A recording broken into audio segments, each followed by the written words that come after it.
Any summer holidays kannu call GT Holidays ku pannu. GT Holidays, South India's #1 travel brand. Periyar Maniamma Institute of Science and Technology, Tanjavur, EEE with specialization in electric vehicles and energy engineering. Family outing, airport எப்பவுமே நமக்கு fast track தான். ரூபாய் 50 discount ஆக பெறுங்கள். பெரிய சந்தோஷம் என்னால சொல்ல முடியல. என்னோட லைஃப்ல நான் பெரிய சந்தோஷம். அவர் கல்யாண டைம்ல நான் வீட்டை விட்டு ஓடி போயிருக்கேன். அப்புறம் பிடிச்சிட்டு வந்து என்ன கல்யாணம் பண்ணி வச்சாங்க. ஆனால் கோவம் தான் அடிப்பார். அது ஆப்வியஸ்லி அவருக்கு கோவம் வந்துச்சுன்னா யார் மேலேயும் அவருக்கு கோவத்தை என் மேலே தான் காட்டுவார். இதுக்கிடையில் டிவோர்ஸுக்கு அப்ளை பண்ணோம். அவர் கூட என்னால் வாழ முடியாது, நிறைய என்னை இன்சல்ட் பண்ணார். நிறைய விஷயங்கள் அதெல்லாம் அவர் பண்ணியிருக்கார். வேறு யாராவது லேடியாக இருந்தால் அவரை விட்டுட்டு போயிருப்பாங்க. இந்த வாழ்க்கையே வேண்டாம், இந்த வாழ்க்கை வாழ்கிறதுக்கு சூசைட் பண்ணிக்கலாம் அப்படின்ற ஒரு மென்டாலிட்டிக்கு போயிடுவாங்க.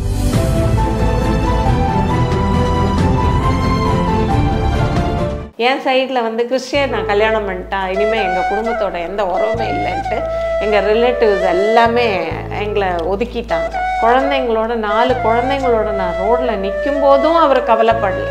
அப்போ அவர் ஜடம் மாதிரி தான் நின்றுட்டு இருந்தார். என் வீட்டில் எல்லாருமே கேட்டாங்க, இப்படி ஒரு மனுஷனோட இந்த வாழ்க்கை உனக்கு தேவையான? அவர் மட்டும் இல்லை, உலகமே என்னை கேட்டுச்சு.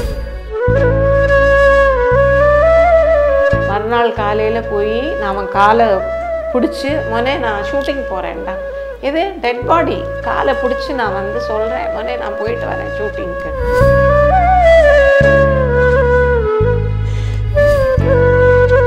சினிமாவில் நிறைய ஸ்ட்ரகிள்ஸ் பார்த்துருப்பீங்க. அதெல்லாம் நீங்கள் அடுத்தடுத்த கம்பேக் மூலிமா, அடுத்தடுத்த ரீஎன்ட்ரி மூலிமா ஓவர் கம் பண்ணியிருப்பீங்க. பட் லைஃப்லேயும் நிறைய கஷ்டங்களை சந்திச்சிருக்கீங்க. இப்போது உங்கள் ஹஸ்பண்ட் வில்லியம் சார் உங்களை விட்டு பிரிஞ்சதாகட்டும், அதுக்கப்புறம் நீங்கள் ஒருத்தராக சிங்கிள் பேரண்ட்டாக இருந்து பசங்களை வளர்த்ததாகட்டும், இதெல்லாம் எப்படி கடந்து வந்தீங்க? உங்களுக்கு யார் அப்போ சப்போர்ட்டாக இருந்தாங்க? எந்த விஷயம் உங்களை ட்ரைவ் பண்ணுச்சு? எது உங்களை அடுத்த நாளுக்கு கொண்டு போச்சு? அது சொல்லணும்னா பெரிய கதையாக சொல்ல வேண்டியவர். என்ன லைஃப்பில் பிடிக்காத ஒரு விவாகம் தான் எனக்கு நடந்தது, திருமணம். ஆனால் அப்பா வார்த்தையை மீறி நான் என்றைக்குமே நடந்தது கிடையாது. அதுக்காக அப்பாவை நான் குறை சொல்ல மாட்டேன். ஏன்னா நிறைய விஷயங்கள் நான் சொல்லும்போது எனக்கு சில விஷயங்கள் உங்கள் அப்பா ஏன் இவ்வளோ மோசமானவராக இருந்தால் அப்படி கிடையாது. எனக்கு அப்பா எங்களுக்கு கடவுள் தான். என்னதான் இருந்தாலும் என்னோடய அப்பா, அவர் எனக்கு கடவுள் தான். ஆனால் அவரோட மைண்ட் அப்போ எப்படி இருந்ததுன்னு யாருக்குமே சொல்ல முடியல. எங்கள் திருமண விஷயத்தில் அவர் ஒரு படத்துக்காக என்னை கூப்பிட வந்தார். அந்த படமும் நான் அவருக்கு நடித்து கொடுத்தேன். கொடுத்ததுக்கப்புறம் அவரே வாலண்டியராக எங்கள் குடும்பத்துக்குள்ளே பேசி அப்பாவை சம்மதிக்க வச்சு அந்த கல்யாணம் நடந்து முடிஞ்சிருச்சு. எங்களோட இதில் எப்படின்னா, நாங்கள் ரொம்ப ஆர்த்தடாக்ஸ் ஃபேமிலி. எங்களோட இதில் என்னென்னா, அப்பா கிழிச்ச கோட்டை தாண்டக்கூடாது. என் சிஸ்டரும் சரி, என் பிரதரும் சரி, நானும் சரி. அப்பா ஒரு கோடு போட்டு இதை நீங்கள் தாண்டக்கூடாதுன்னு சொன்னால் நாங்கள் தாண்ட மாட்டோம். நாங்கள் அப்படி தான் வளர்ந்தோம் அப்பாவோட வளர்ப்பில். அதனால அப்பா சொன்னதுனால நல்லது தான் செய்வாங்கன்ற ஒரு எண்ணம் இருந்தது. ஆனாலும் எனக்கு உள்ளுக்குள்ளே எனக்கு பிடிக்கலை. ஆமாம், எனக்கு பிடிக்கலன்னு நான் அப்பா கிட்ட பல தடவை சொல்லிட்டேன். நான் ஓடியெல்லாம் போயிருக்கேன், வேண்டாம் இந்த கல்யாணம் வேண்டாம், எனக்கு அவரை பிடிக்கலை, வேண்டான்னு சொல்லியெல்லாம் நான் ரிஜெக்ட் பண்ணி ஓடியிருக்கேன். பல நாள் எனக்கும் அப்பாவுக்குமே சண்டையே நடந்திருக்கு இந்த விஷயத்தில். ஆனால் அப்பா எதுக்கு அவ்வளோ ஸ்டபர்னாக அந்த விஷயத்தில் இருந்தார்ன்றது எனக்கு புரிஞ்சிக்கவே முடியல கடைசி வரைக்கும்.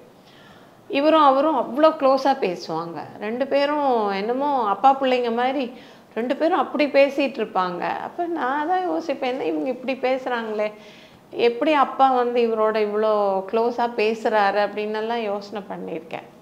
அதுக்கப்புறம் கல்யாண டைமில் நான் வீட்டை விட்டு ஓடி போயிருக்கேன். அப்புறம் பிடிச்சிட்டு வந்து என்னை கல்யாணம் பண்ணி வச்சாங்க.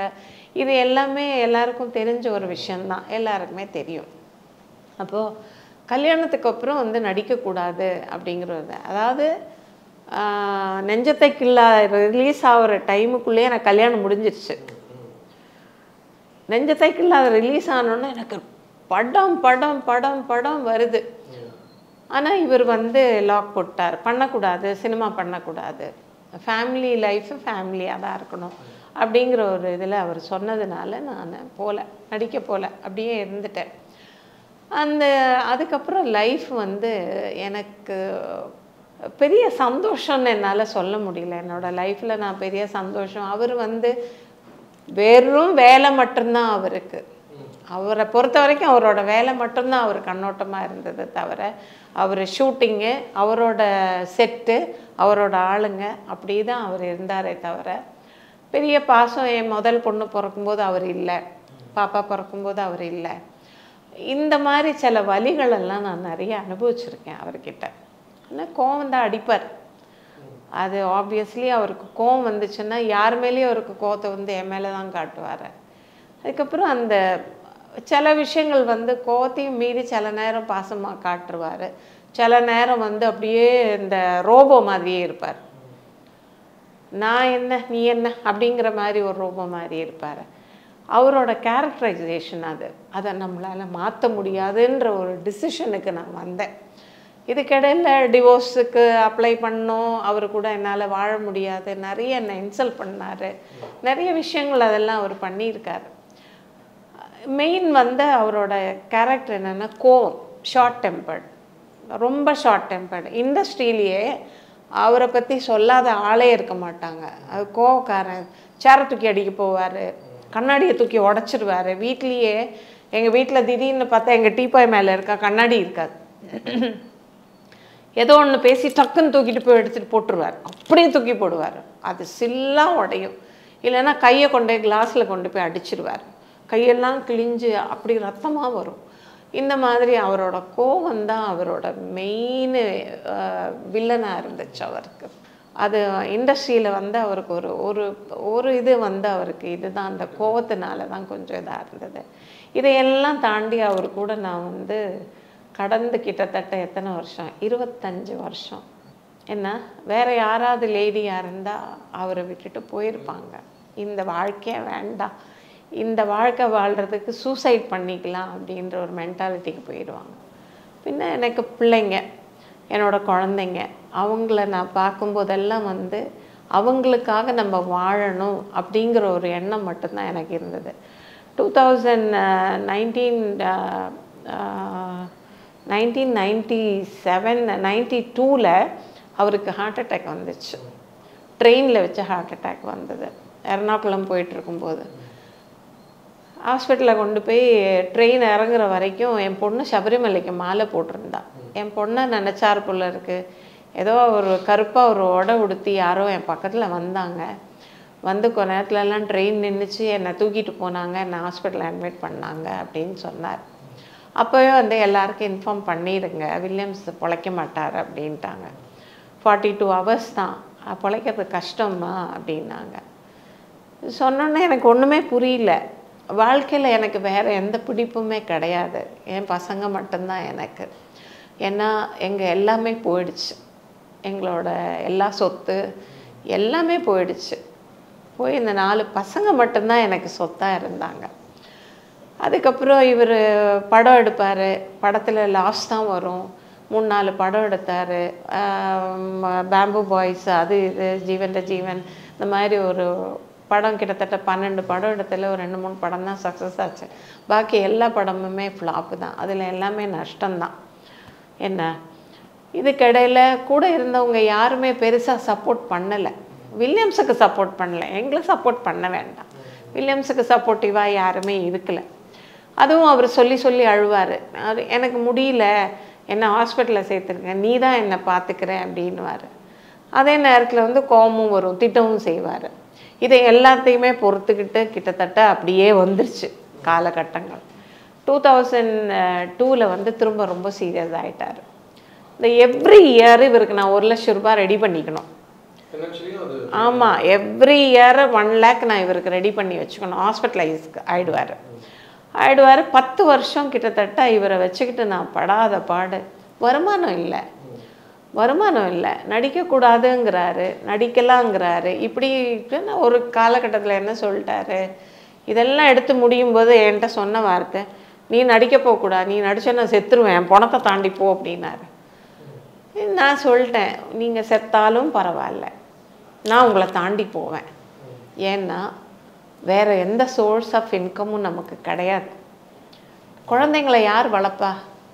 4 பசங்க இருக்காங்கல்ல, அவங்கள யார் காப்பாற்றுவா? யார் படிக்க வைப்பாங்க? நம்ம லைஃப் முடிஞ்சிருச்சு, நம்ம வாழ்ந்து முடிச்சிட்டோம் இத்தனை வருஷம். ஆனால் நமக்கப்புறம் நம்ம குழந்தைங்களை யார் காப்பாற்றுவாங்க?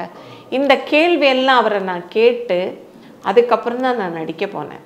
எல்லாம் எப்படி தான் சமாளிச்சிங்க? 10 years சமாளிச்சதுன்னு சொன்னால் காசு தரதுக்கு யாரும் இல்லைப்பா. அவர் சைடு ரிலேட்டிவ்ஸும் யாரும் ஹெல்ப் பண்ண மாட்டாங்க. என் சைடில் வந்து கிறிஸ்டியன் நான் கல்யாணம் பண்ணிட்டா இனிமேல் எங்கள் குடும்பத்தோட எந்த உறவுமே இல்லைன்ட்டு எங்கள் ரிலேட்டிவ்ஸ் எல்லாமே எங்களை ஒதுக்கிட்டாங்க. புரியுதுங்களா? அதுக்காக வந்து இப்போ எங்கள் அத்தை வீட்டுக்கு போனப்போ எங்கள் அத்தையே சொன்னாங்க, அவர் அங்கேயே நிற்க சொல்ல உள்ளே ஏற்ற முடியாது, நீங்கள் வெளியவே உட்காந்து சாப்பிட்னா. அப்படி ஒரு வாழ்க்கை எனக்கு தேவையில்லை. எனக்கு என் வீட்டுக்கு எங்கள் அப்பா கல்யாணம் பண்ணி வச்சிட்டார். அவர் கிறிஸ்டியனோ முஸ்லீமோ எந்த மதமாகட்டும், இஸ் மை ஹஸ்பண்ட், அவ்வளோதான். அந்த ஒரு இது மட்டும்தான் எனக்கு. அவர் கொடுக்க வேண்டிய மரியாதை நீங்கள் கொடுக்கலன்னா நான் இந்த வீட்டில் கை நினைக்க மாட்டேன்னு வந்தவ தான். இப்போ இன்னைய வரைக்கும் நான் என் ஊர் பக்கம் போகல. ஏன்னா என் கணவருக்கு மீது எனக்கு எதுவுமே இல்லை. என் கணவர் என்ன வேணால் செஞ்சுட்டு போட்டோம், பாசம் இல்லாமல் இருக்கட்டும், என்ன பண்ணட்டும். ஆனாலும் வந்து அவர் என்னோட வீட்டுக்கார், என் பசங்களுக்கு அப்பா. அந்த ஒரு மரியாதையை அவர் இறக்குற வரைக்குமே நான் அவருக்கு கொடுத்தேன். இன்றைக்கும் நான் கொடுத்துட்டு தான் இருக்கேன்.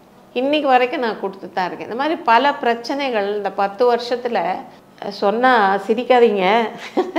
இப்படி காசு போட்டு அங்கே கடனை வாங்குவேன், அங்கே கடனை வாங்கி 2 நாள் டைம் சொல்லி இன்னொருத்தர்கிட்ட வாங்குவேன். இப்படி அதாவது உலகமே தெரியாமல் வளர்ந்த நான் ஒரு காலகட்டத்துக்கு அப்புறம் வட்டினா என்ன, நகை வச்சா என்ன வட்டி எடுப்பாங்க, இதை பற்றியெல்லாம் எனக்கு ஒன்றுமே தெரியாது தம்பி.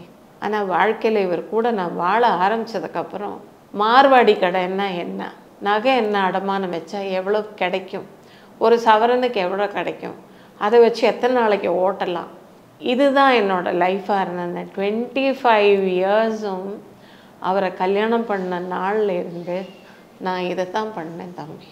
எங்கள் வீடு போச்சு, எல்லாமே போயிடுச்சு. எதை பற்றியுமே அவர் கவலையே படலை. குழந்தைங்களோட 4 குழந்தைங்களோட நான் ரோட்டில் நிற்கும் போதும் அவர் கவலைப்படலை. அப்போ அவர் ஜடம் மாதிரி தான் நின்றுட்டு இருந்தார். என் வீட்டில் எல்லாருமே கேட்டாங்க, இப்படி ஒரு மனுஷனோட இந்த வாழ்க்கை உனக்கு தேவையான, அவர் மட்டும் இல்லை உலகமே என்ன கேட்டுச்சு. ஆனாலும் வாழ்ந்தால் அவரோட தான் வாழ்க்கை.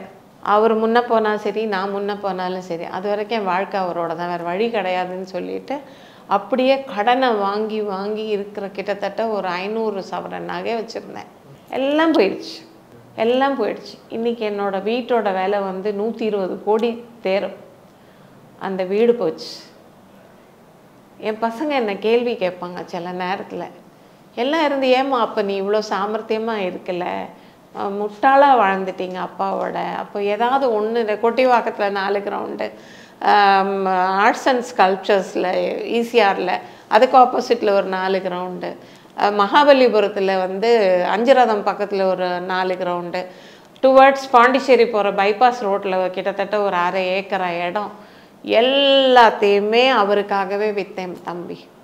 எல்லாத்தையுமே அவருக்காக அழிச்சிட்டேன். கொட்டிவாக்கத்தில் 4 கிரவுண்டு. இன்றைக்கி என் பசங்களுக்கு எதுவுமே இல்லைப்பா, என் பசங்களுக்கு எதுவுமே இல்லை. என் பசங்க சில நேரம் அவங்கள பார்க்கும்போது எனக்கே கஷ்டமாக இருக்கும். ஆனால் இன்றைக்கி என் பிள்ளைங்க தான் என்னை காப்பாற்றுறாங்க, என் பிள்ளைங்களோட தான் நான் இருக்கேன்.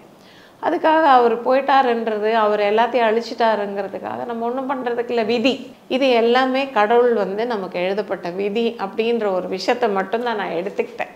இவ்வளோ கடந்து வந்தாலுமே ஒருத்தர்கிட்ட காசு வாங்கிட்டு 2 நாளில் கொடுக்குறேன்னு சொல்லி வாங்குவேன். அந்த கடனை கொடுக்கறதுக்கு அந்த ஒரு நாள் நான் கொஞ்சம் சமாதானமாக இருப்பேன். மறுநாள் எனக்கு டென்ஷன் வந்துடும். ஐயோ இந்த கடனை எப்படி கொடுக்க போகிறேன்னு தெரியல. அடுத்து ஒரு யாருக்கா ஃப்ரெண்டுக்கு ஃபோன் பண்ணி அங்கே காசு கேட்பேன். அவங்கள்ட்ட வாங்கி இங்கே கொடுத்துட்டு அவங்களுக்கு ஐயோ சனிக்கிழமை அவங்களுக்கு கொடுக்கணுமே, அவங்க வேஜஸ் கொடுக்கணுமேன்னு சொல்லிட்டு அந்த சனிக்கிழமைக்கு நான் வெயிட் பண்ணி உட்காந்து வெள்ளிக்கிழமை மண்டையை போட்டு உடச்சி இங்கே யார்கிட்ட வாங்கலாம் அவங்கள்ட்ட வாங்கி அங்கே கொடுத்து, இப்படி என்னோடய வாழ்க்கை வந்து உருண்டு உருண்டு உருண்டு உருண்டு என் வாழ்க்கை பூரா 25 வருஷம் நான் உருண்டது தான் மிச்சம். நீங்கள் சொல்லும் போதே தெரியுது அது ஒரு போராட்டமாக இருந்திருக்கு, பயங்கர போராட்டம். ஆனால் எனக்கு என்ன ஆச்சரியமாக இருக்குன்னா, இப்போவும் நீங்கள் சொன்ன ஒரு வார்த்தை தான், அவரை வந்து நான் திட்ட முடியாது, இது விதின்னு சொல்லிட்டு ஒரு எப்படி திட்ட முடியும்? கடவுள் வந்து எழுதிட்டாரு என் தலையில், இதுதான் விதின்னு எழுதிட்டாரு. அந்த விதியை வந்து கடவுளால் மாற்ற முடியுமா? எழுதப்பட்ட விதியை பிரம்மனாலே முடியாது, எழுதின விதியை மாற்ற அவராலே முடியாது. அவர் எங்கே தூங்கிட்டு இருக்காரோ நம்ம வாழ்க்கை இப்படி ஓடிட்டுருக்கு. அதனால் அப்போ 2005 நான் மெட்டிவலி பண்ணிகிட்டு இருக்கும்போதெல்லாம் எனக்கு வந்து ரொம்ப கடவுள் மாதிரி உதவுனவங்க வந்து சித்திக் சாரும் திருமுருகன் சாரும் தான்.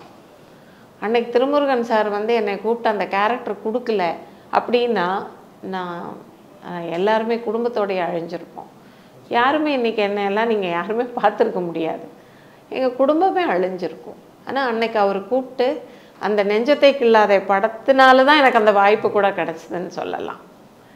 என்னம்மா பண்ணியிருக்கீங்க வில்லியம், என் நெஞ்சத்தை கில்லாத பண்ண பாருங்க. ஐயோ நெஞ்சத்தை கில்லாத, கணபதி வா அப்படின்னு கூப்பிட்டாரு. மேனேஜரை கூப்பிட்டு டக்குன்னு எனக்கு அந்த கேரக்டர் இவங்களை ஃபிக்ஸ் பண்ணிவிடு, மாற்றாது அம்மா, வேறு எதுவும் பண்ணக்கூடாது, நம்ம சீரியல் பண்ணுறீங்க, மாதம் 15 நாள் உங்களுக்கு வேலை இருக்கும் அப்படின்னு சொல்லி அங்கே தான் என்னோடய லைஃப் மறுபடியும் கொஞ்சம் ஸ்டார்ட் ஆச்சு.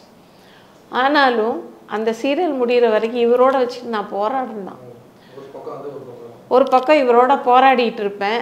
திடீர்னு ஹாஸ்பிட்டலில் அட்மிட் ஆகணும், அவரை கொண்டு அட்மிட் பண்ணிவிட்டு ஷூட்டிங் போவேன். திரும்ப நைட்டு வந்து என்ன பண்ணுவேன், அந்த 9 மணிக்கு அவருக்கு கஞ்சி கிஞ்சி பண்ணி எடுத்துகிட்டு நேராக இசபெல்லா ஹாஸ்பிட்டலில் போயிட்டு அந்த அவருக்கு சாப்பாட்டை கொடுத்துட்டு வெளியில் அந்த சேர் ஒன்று இருக்கும், அதில் காலை மடக்கிட்டு இப்படி தூங்குவேன். டாக்டர் வந்து கேட்பார், என்னம்மா இன்னும் நீ வீட்டுக்கு போகலையா, ஏன் இங்கே உட்காந்துருக்கேன்னு கேட்பார். உனக்கு எதாவது வந்துட போகுது தாயி, நீ வீட்டுக்கு போ அப்படின்னுவார் டாக்டர் தில்லைவள்ள, இல்லை கார்டியாலஜிஸ்ட்டு. அப்படியெல்லாம் வந்து கஷ்டப்பட்டு எப்படியோ காப்பாற்றி 2005 எங்கேயோ படம் எடுக்க போகிறேன்னு போனார், கதை சொல்ல போகிறேன்னு ஹைதராபாத் போனவர் தான். அவர் வெறும் டெட் பாடி தான் எனக்கு திரும்ப வந்தது. ஆனாலும் ஒரு வார்த்தை நான் போனேன், கடைசியாக அவரை பார்க்க போனேன் ஹைதராபாத்துக்கு.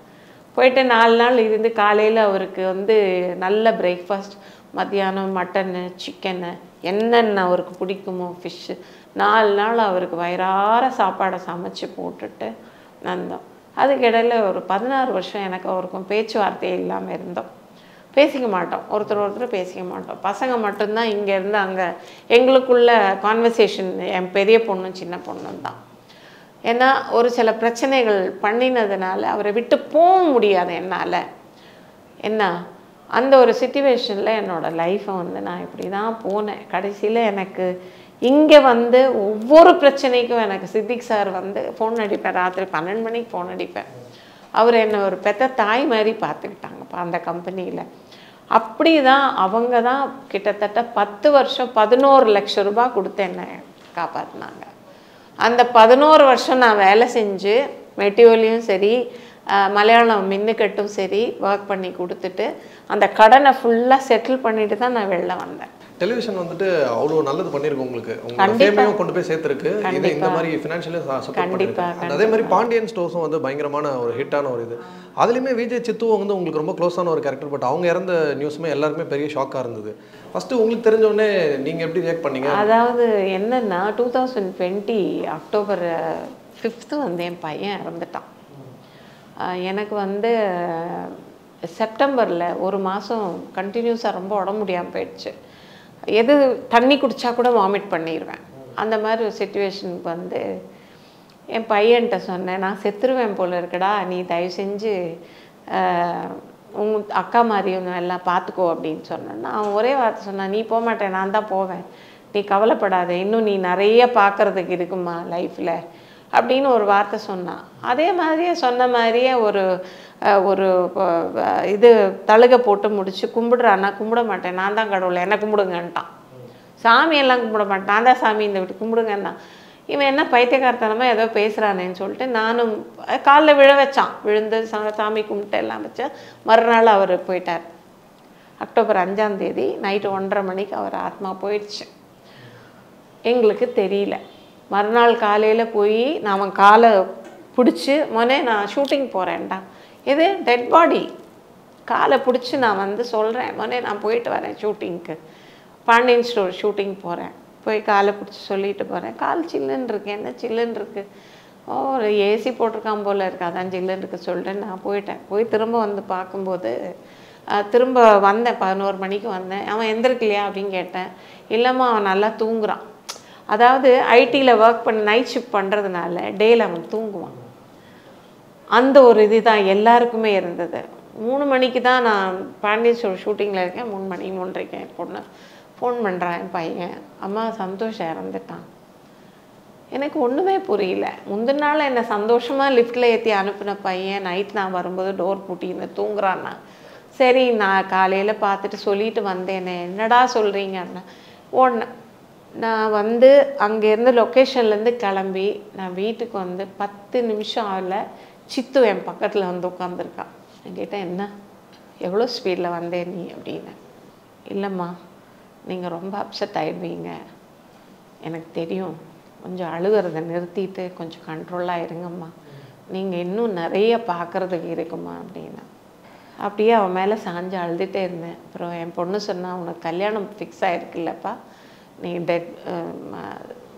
வேண்டாம், நீ கிளம்ப போ அப்படின்னு சொல்லி அவளை பிடிச்சிட்டு போய் வெளியே கொண்டு போய் விட்டு வந்தாங்க. அப்புறம் டீம் எல்லாம் வந்தாங்க, பார்த்தாங்க, போனாங்க. என் பையன் இறந்து, அவன் அக்டோபர் இறந்தானா, டிசம்பர் 9 சித்து இறந்தான்.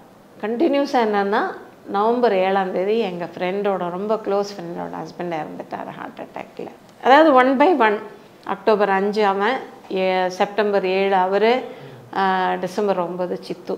நான் வந்து அதுலேருந்து மீளலை. என் பையன் இறந்ததுலேருந்தே நான் மீளலை. ஒரு மாதிரி பயங்கர மூளை வேலை செய்யறதில்ல. ஷூட்டிங் போனால் கூட டயலாக் சொன்னால் ஒரு வாட்டி சொன்னால் எனக்கு போதும், எடுத்து நான் உடனே பேசிடுவேன். எனக்கு மூளையே வேலை செய்யலை. இப்படி தான் இருந்தேன். சித்துவை என்னால் கான்சன்ட்ரேட் பண்ண முடியல. அந்த 3 மாதமும் என்னால் அவளை கான்சன்ட்ரேட் பண்ண முடியல. இல்லைன்னா அடிக்கடி ஃபோன் பண்ணுவேன், அவள் பண்ணுவா, பேசுவா. நான் ரொம்ப அப்செட்டாக இருக்கேன், அவள் பண்ணால் நான் அழுவேன்னு சொல்லிவிட்டு அவள் என்னை காண்டாக்ட் பண்ணல. இப்படி எங்களுக்குள்ள ஒரு ஒரு ஒரு கேப் அந்த இடத்துல வந்துச்சு அந்த 3 monthsல. இனி சம்மர் ஹாலிடேஸ் கண்ணு கால் ஜிடி ஹாலிடேஸ்க்கு பண்ணு.